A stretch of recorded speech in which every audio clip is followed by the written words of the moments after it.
It is the Jesse Kelly Show, final hour of the Jesse Kelly Show on a fantastic Thursday. The week is almost over. We're doing some history. I probably will get done with this little tale, I would hope, in the next segment or two. In case you're just now joining us, we're talking about history, Alexander the Great, the Siege of Tyre, but I'm making no promises on when I'm going to wrap the whole thing up. I am going to wrap it up tonight, though. Go back, do maybe some emails, some little bit of politics, and we're going to check out of here until tomorrow on Ask Dr. Jesse Friday. Remember, email your questions for tomorrow into jesse@jessekellyshow.com. And maybe for whatever work reasons or radio reasons, maybe you missed the first hour of this little history tale. It's all free. Just go download a podcast of it right on your phone, on iHeart, Spotify, iTunes. Jewish producer Chris puts all the hours up. It's all available for free. Go listen at your leisure. Back to our story. Alexander's standing on the coast. He's standing in what was Old Tyre, but he tore all that down, staring at the island fortress of New Tyre. He has to figure out how to get there. He decides to build a causeway. Now, this is going to be important. Right off the coast, it's fairly shallow at first. We're talking 6 feet deep. It's not very deep. Most people, not Italians, can walk into it and stick their head above water. What, Chris? He starts building a causeway by throwing the stones in there. And then, look, he's doing other things, cutting down trees and making that part of it. Now, that part's a little bit important because where's he getting these trees? There are trees in the countryside outside of Old Tyre. He starts to send troops, send people out there to chop down these trees, bring them back, and help him build the causeway. Okay? We'll come back to that in a moment. Because for the time being, the people in Tyre are feeling pretty confident.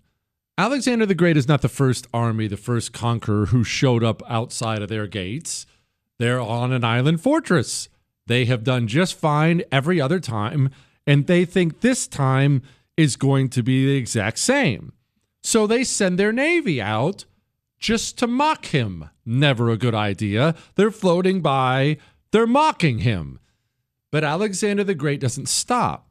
And his causeway every single day is getting closer and closer. Now, he has his troops building it. He has also enslaved all the people in the surrounding areas. Remember, this is an empire he's conquering. He has enslaved these people, and he's forcing them to build his causeway. It's getting closer and closer and closer. Now, imagine. I always think about this. I always think about it when I study any ancient siege. Think what it's like when you're inside the city and there's an army outside of your gates. Think for a moment what the stakes are. In every ancient siege you read about, because this is how it worked, you might win. Your walls are high. The defender can win a siege. If you outlast them, they may starve, they may get disease, too many men may die. A million things could happen. You might win. And if you win, you may wake up one day and that army is gone and you are free. So great. But what if you lose? This is the ancient world. There's no Instagram. There's no United Nations. There's no Geneva Convention. In the ancient world, if you lose a siege, what it means for virtually everyone is a living hell. To be honest, the lucky ones probably die. What will it mean for the women?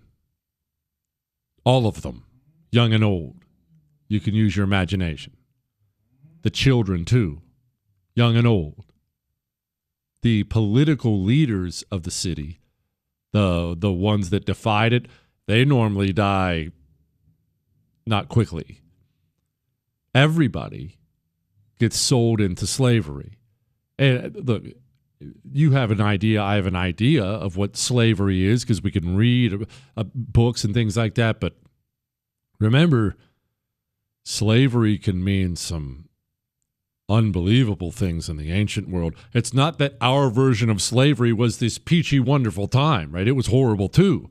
Abuse, and starvation, and murder, you name it. But look, remember I told you I was just in New Orleans? There were laws in Louisiana at the time. You can't just murder your slave. You're not allowed to do that. In the ancient world, you can do whatever you want to your slaves. And those are the stakes. As you wake up every day in Tyre and you're watching the causeway coming towards you, those are the stakes. You know those are the stakes. The causeway's being built. Tyre starts to get a little bit nervous because this causeway they thought was going to fail is not failing. They are building it. It is closer every single day. So they send their navy out. Their navy's essentially floating by with spears and arrows, pummeling the troops, pummeling the builders. Alexander has to do something about this. So he builds, gosh, I would have killed to have seen this siege. He builds these 2 gigantic siege towers and covers them in essentially raw animal skin, not dried out animal skin. He puts them on the end of the causeway, and they sit there essentially like shields. The animal skin is so they can't catch fire because they're shooting flaming arrows at them. But he also has ballistas. He has artillery, ancient artillery on top of the siege towers shooting at Tyre's walls as Tyre's walls are shooting at him. This is how insane this whole daggone thing is. Well, now Tyre's starting to get more and more nervous. How nervous?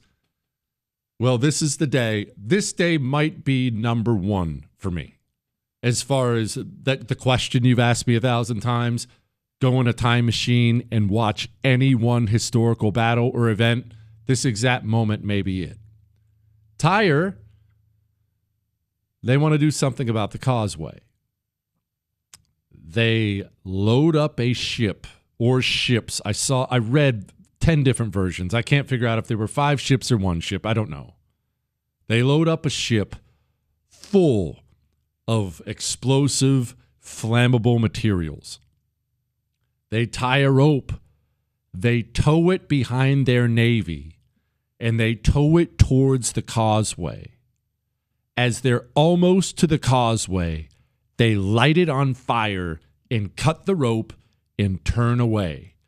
This flaming, apparently it was gigantic, this flaming ship slams into the causeway and it immediately erupts everything in fire. There is fire raining down from the sails. The siege towers are going up in flames. More smoke. Then Tyre sends troops to the bridge to destroy the construction equipment. They're killing everybody. Picture what this scene is like. In the middle of the water on a causeway, a flaming ship coming to ram into the causeway. It's just freaking beyond belief. And so now Alexander has another problem on his hands. He can't get closer without a navy. And he's having issues getting lumber. We'll tackle both those things next.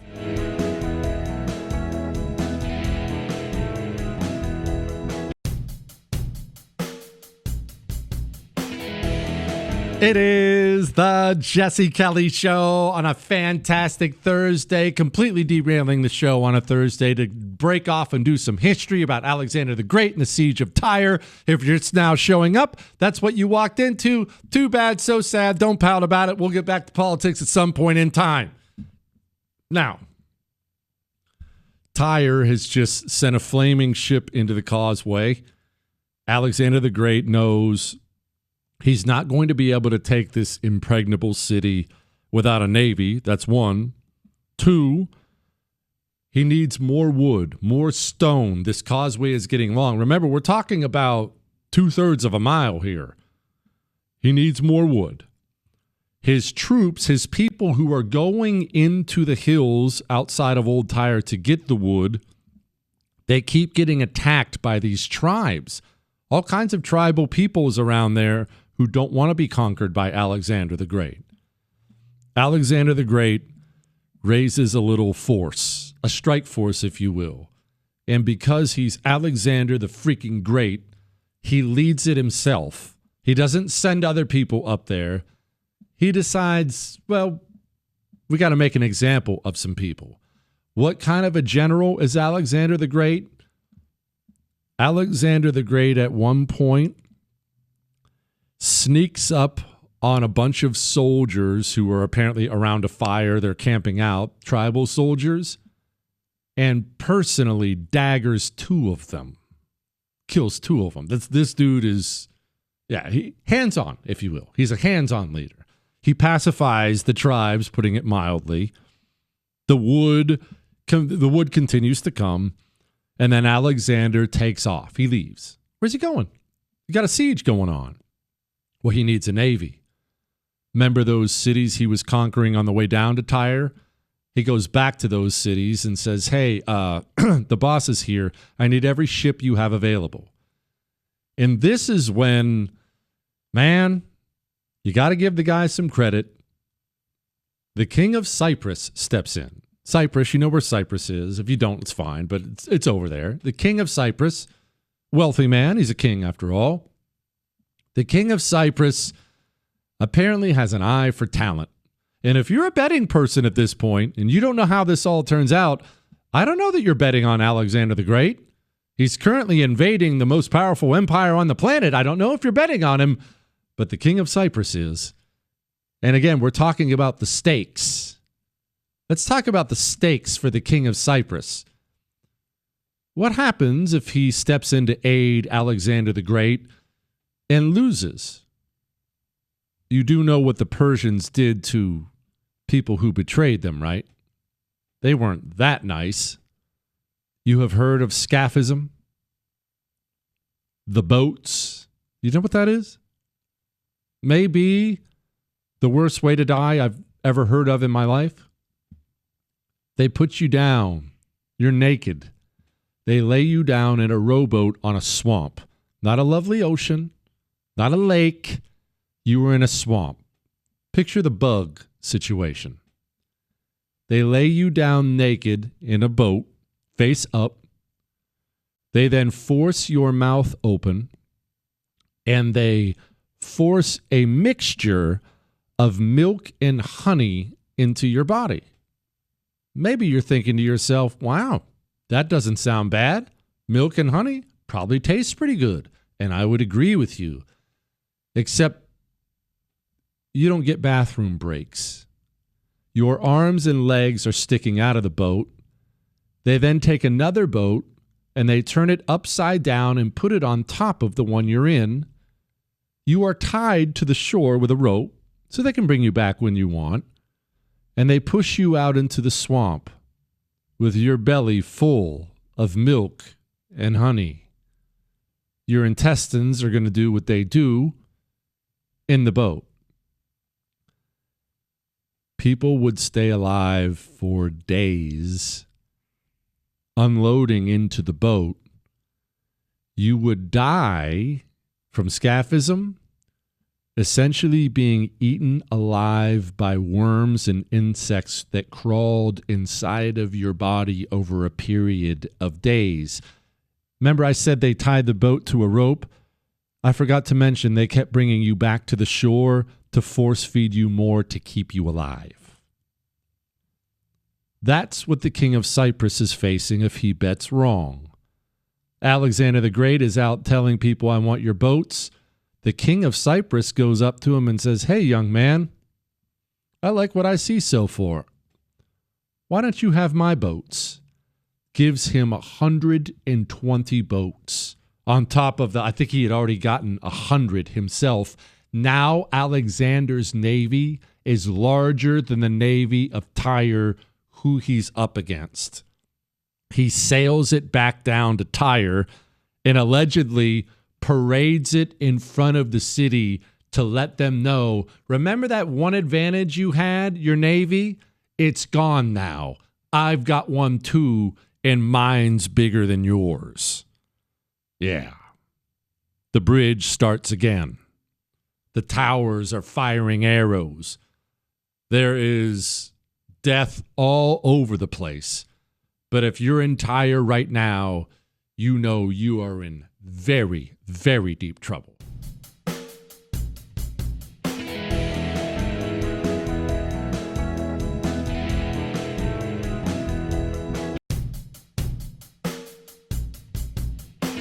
It is the Jesse Kelly Show on a fantastic Thursday. If you miss any part of the show, any part of this history thing, or back when we used to talk politics in the first hour, you can download the whole thing on iHeart, Spotify, iTunes. Back to the siege of Tyre. Alexander has his boats. He has pacified the tribes that were causing problems with wood. The causeway is getting closer and closer to the city. And the city is now fighting as if Alexander the Great's getting closer and closer to the city. It is arrows. It is boulders. They are trying everything they can to stop this causeway from making the connection. And they are fighting so hard and killing so many of Alexander's men from these walls that at one point, Alexander the Great thinks about cutting the whole thing off, calling the whole thing off, and just letting it go. That's how costly and brutal this battle is, and that's how much Tyre is fighting. So Alexander, with his brand new navy, starts probing the walls. Remember I talked about what Democrats are doing with the riots? It's just seeing how Donald Trump will react. Probing defenses. Alexander starts bouncing around the island to different parts of the island to see places that are weaker than others. And he thinks he finds one. And in fact, he does find one. And so once the causeway gets all the way there, Alexander has ships by it now. The people of Tyre are chucking down stones. People are dying. People are drowning. Remember, when you have any equipment, and a lot of people back then, they couldn't swim. You don't take swim lessons back then. A lot of people couldn't even swim. Plus, even if you can swim, when you've got 60 pounds of armor on, you don't swim that well no matter what. People are dying everywhere. Alexander, if you think about the island like a circle, think about it like a clock. And let's say the causeway is heading towards 3 o'clock. This is very rough, by the way. Heading towards 3 o'clock. Alexander finds a spot he likes right around 5 o'clock. And Alexander takes a force there, and they breach the walls. Now, Tyre is in serious trouble, because they scramble their troops, as many as they can, to go down and fight Alexander. By the way, he's there personally. Again, of course he is. Alexander's down there personally at 5 o'clock, leading troops through the walls. But now they're also breaching at 3 o'clock, getting through the walls. They have officially lost control of the walls. Now we reach the point in sieges that, honestly, I don't even enjoy. And this is, gosh, how many years ago? Long time. The people are retreating back to the center of the city. There is heavy fighting in the city as they're trying to hold off Alexander's troops. But Alexander's troops are the best in the world. Once they're inside your walls, you're not going to stop them. They're cutting their way through the civilians, through the soldiers. The city, eventually, everybody, they try to hold at the center of the city. It collapses. Alexander takes the city. Alexander takes the city, and remember what we talked about the stakes?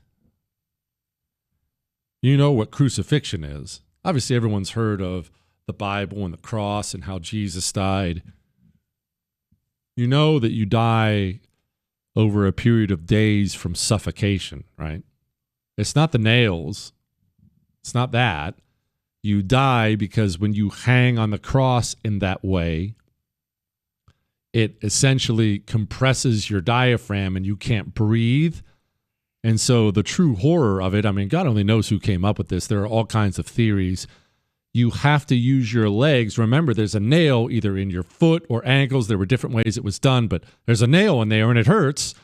You have to push up with your legs to provide enough relief so you can breathe. Over a period of days, sun exposure, thirst, your legs getting exhausted, the pain, the shock, you die. One of the worst ways, if not the worst way to die ever. Alexander crucifies 2,000 people in the city of Tyre, and the rest of them, slavery. The ones who got crucified may have been the lucky ones in the end. And the impregnable city of Tyre fell to Alexander the Great. That is the story of the siege of Tyre. How about that? Now, back to politics, shall we? A United States senator got handcuffed today. Kristi Noem, DHS, was giving a little press conference, and this idiot, Alex Padilla, gets himself arrested. Hands behind your back. Hands behind your back. If you let my hands go ahead, put them behind my back. All right. Cool. One hand. Lay flat. Lay flat. Other hand. Chuck Schumer's mad about it. Mr. President, I just saw something that sickened my stomach. The manhandling of a United States senator.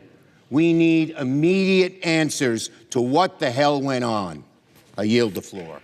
MSNBC's mad about it. Obviously, we don't have full information about the altercation that led him to be pushed out of the room by personnel either from the Department of Homeland Security or the FBI. But this is yet another escalation between the Department of Homeland Security and those agents working at their disposal and lawmakers. Obviously, LaMonica McIver, a congresswoman from New Jersey, has now been indicted on 3 federal charges for which she could face up to 18 years in prison in an altercation that started not dissimilarly from this. You know, one of the things I was looking for is whether or not Senator Padilla himself put his hands back on those who were involved in that altercation with him, as LaMonica McIver is alleged to have done. And you can see from the video you're showing right now somewhat that Senator Padilla is pushing back or has his hands on the officer.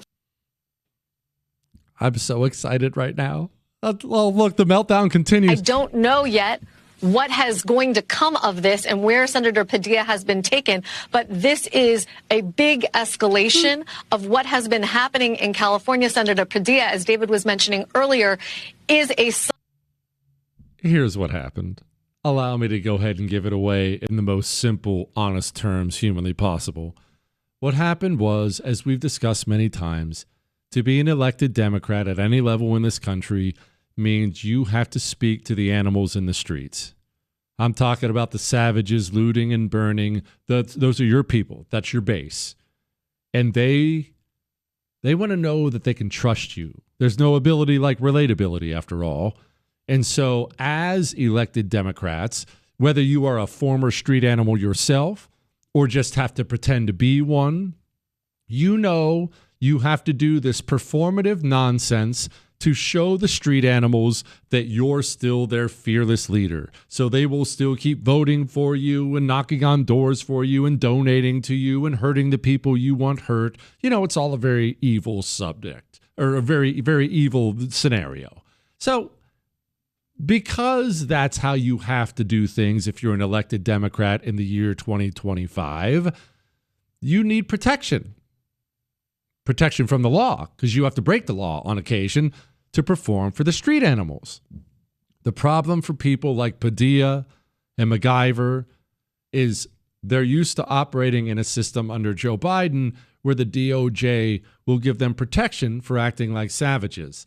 But there's a new sheriff in town now. And there's nothing Trump and Pam Bondi could do that would be better for this country than to throw 2 Democrats in prison for a decade for this kind of insanity, because that'll put a stop to it really, really quickly. Let's hope they don't wuss out. I guess we'll find out.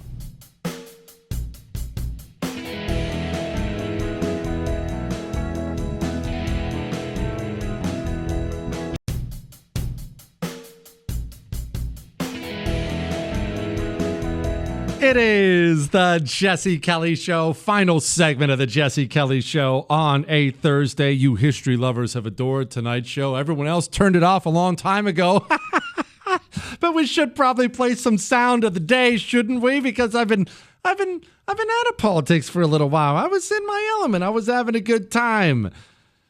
J.B. Pritzker, I've told you I'm worried about him being the Democrat nominee. I could see him being the Democrat nominee, and given his money and that he pretends to, represent the Midwest and the fact that he's fat and relatable, I'm worried about it.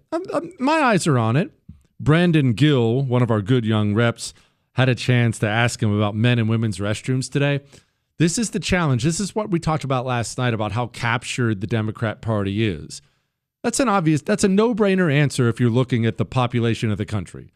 America's population doesn't want dudes in women's locker rooms. Even Democrats don't. Like half of them don't. Everyone else doesn't. But if you're a Democrat, if you want to be that nominee, if you want to get elected as a Democrat, you can't come out and say that. You understand you have to play footsie with the demons. So you try to threaten evil. Mr. Governor, do you think the biological men should be able to use women's restrooms? I'm not sure how this has to do with immigration. It's just a yes or no question. Why are you? It's very easy to answer. This? Do you think I thought we were men should be using doing women's fact restrooms? finding. I'm sorry. Do you think men should be allowed in women's restrooms? I'm not sure why this has come to this issue. You tweeted that as a protest against President Trump, everyone should use the other gender's bathroom today.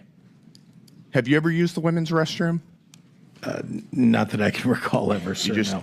You wanted everybody else to do it, but you didn't? Sir, I'm not sure why we're on a topic that has nothing to do with today's hearing. You're advocating for men to use women's restrooms, but you didn't do it? I do not advocate that, no.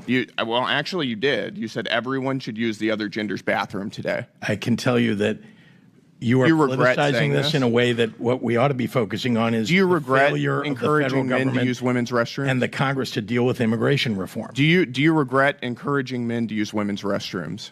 Again, you're taking us on topics that have. Did you ever consider that women don't want you in their bathrooms? Well, yeah, everyone should use the other gender's bathroom. You go, girl. Everybody should be trans. Hey, you said this. Well, wait a minute. Don't take it out of context. The constant tightrope you have to walk if you're a Democrat, letting the freaks know you're their guy while also trying to let the normies know you're not a freak. It's amazing to watch it. Also was amazing to watch Elise Stefanik, Congresswoman, Republican from New York, go ahead and kick her campaign off by interrogating Kathy Hochul. Do you know what crime he committed in addition to being here illegally? No, I do not. You do not. This was widely reported. He found a 15-year-old girl, threatened her with a metal pole, told her to get into the back seat of his car. He took her clothes off, and he violently raped her in Albany, New York. Do you know who Sebastian Zapita Khalil is? I'm sure you'll tell me there's many cases, whether they're These are high-profile cases. Yes. New Yorkers know about them, and you don't. So let's talk about Sebastian Zapita Khalil. Do you know who that is? I don't have the specific details at my disposal, no. Well, this is an illegal migrant in New York because of your sanctuary state policies. Do you know what crime he committed? I'm not familiar at this moment. I bet you're going to be familiar when I remind you. He found a sleeping woman on the subway, lit her on fire, and burned her alive. This is in Kathy Hochul's New York. If Elise Stefanik is going to destroy these dirty open borders communists because she's running for governor, I actually have no problem with that whatsoever. Good job, Elise. Good job. Go get him. Sarah Jacobs tried to go after Pete Hegseth today. Here's how that went. Because if it were, you would be keeping these women in. Instead, you are the one injecting culture wars into the military, and it's at the detriment of our military readiness and national security. Now, General Kane, I'd like to turn to you. So to be clear, these are men who think they're women. These are women. I'm happy to educate you on but these are men, on trans and so issues at another what we've time. Identified is that there's mental health issues with that belief system. I'd like to turn to General are Kane detrimental now. to readiness, and that's the determination that we've made and that we stand behind. Gender dysphoria. And so, how in the world is the Democrat Party going to recover when these are the people who represent it? It's wild to watch it. Speaking of wild, it must be exhausting to be a Democrat. I mean, look, it's not like Republicans don't have their own problems, but you really have to set aside all shame you have to set aside any sense of honor. This is Stephen Lynch. He's a member of Congress. And I'll just play it for you. I'm proud of my Democratic colleagues who are willing to stand up to this thuggery. Trump is a wannabe gangster, and he's showing the world what he's about. And I'm proud. You know, my dad served in Second World War. He fought the Nazis in Northern Africa. He fought the Nazis on the Italian peninsula. And I think he's looking down right now and he's happy that I'm fighting today's Nazis. He's proud of that. We all should be. You know, you roll your eyes and I roll my eyes. I think Jewish producer Chris's eyes got stuck in the back of his head. He just rolled them so hard. We all roll our eyes. But always remember, the beating heart of the modern Democrat Party is insane single women on antidepressants. And the things that make you scoff and roll your eyes, oh, Nazi, come on. She loves it. She eats it up. It gives her miserable life meaning. It makes her think that she has some sort of a value to society, that she's fighting some sort of great evil. I know it's bonkers, but it is what it is. It's as bonkers as not giving your dog any rough greens. I don't know why you wouldn't do that. Why wouldn't you sprinkle rough greens on your dog's food? Is it the money? Are you worried about spending the money on it? How much did you pay the last time you had to go to the vet? What'd that cost you? Vets are unbelievably expensive. And we go to the vet way more than we should because our dogs don't get nutrition. Oh, he's having gut problems. He's having... He never gets vitamins and minerals and probiotics. He never gets antioxidants. Of course, he has to go to the vet all the time. Wouldn't you go to the doctor more if you only ate fast food? Rough Greens is an all-natural nutritional supplement. Sprinkle it on your dog's food. Watch your dog come alive and stay away from the vet. Doesn't cost you money. It saves you money. Free Jumpstart trial bag at 833-33-MY-DOG or go to roughgreens.com/Jesse. And now, here's a headline. Go, you know the thing.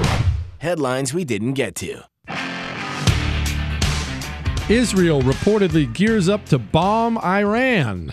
And now, oh, it's doing the repeat thing. Oh, sweet. Trump calls on Israel not to strike Iran before talks. It's definitely bubbling in the Middle East over there. We'll see if it bubbles all the way over. Exclusive from the Daily Signal. Democrats push false narrative on AIDS program, State Department says. Somebody better tell Mayor Pete. Ron DeSantis says Floridians have a right to hit protesters with cars. I don't care about real estate prices. I'm going to have to move to Florida at some point in time. Trump says he may raise U.S. auto tariffs in the not-so-distant future. I don't know. I can't keep track of what's happening with all the tariffs. Either way, I know tomorrow's Ask Dr. Jesse Friday, and we'll have ourselves a real good time. That's all.